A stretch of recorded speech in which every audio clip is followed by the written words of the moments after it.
হরে কৃষ্ণ। শ্রী চৈতন্য চৈতামৃত মধ্য লীলা প্রথম খণ্ড চতুর্থ পরিচ্ছেদ। ছিল মাধবেন্দ্র পুরীর ভগবত ভক্তি।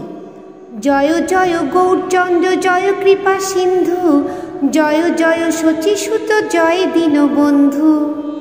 কৃপার সমুদ্র শ্রী গৌরচন্দ্রের জয় হোক, দীনবন্ধু শ্রী শচীনন্দনের জয় হোক। জয় জয় নিত্যানন্দ জয় অদ্বৈত চন্দ্র, জয় শিবাসাধি জয় গৌর ভক্তবৃন্দ। শ্রী নিত্যানন্দ প্রভু ও অদ্বৈত প্রভুর জয় হোক এবং শিবাস ঠাকুর প্রমুখ গৌর ভক্তবৃন্দের জয় হোক।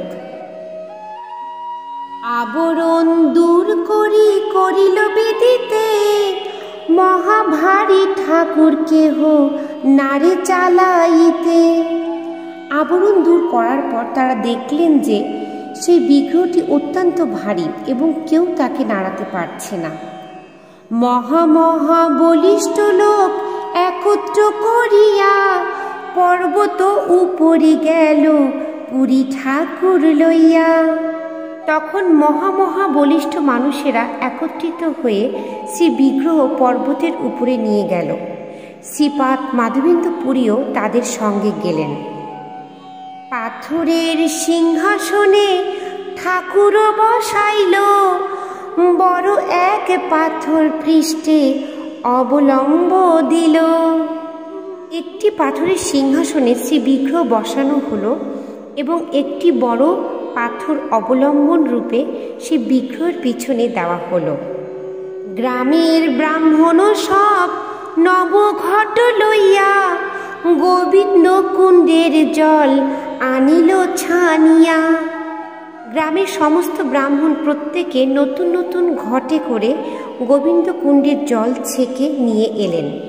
নবশত ঘট জল কইল উপনীত, নানা বাদ্য ভেরি বাজে স্ত্রীগণ গায় গীত।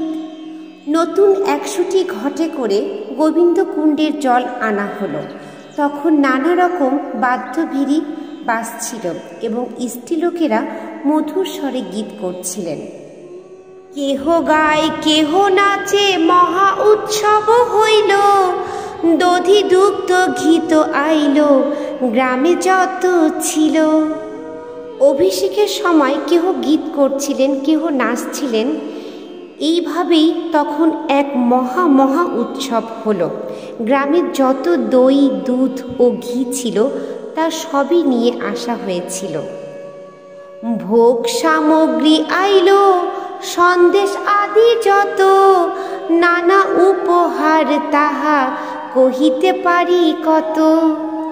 সন্দেশ আদি নানা রকম ভোগ সামগ্রী নিয়ে আসা হলো, কিন্তু এত রকম উপহার নিয়ে আসা হলো যে তা আমি বর্ণনা করতেও অক্ষম।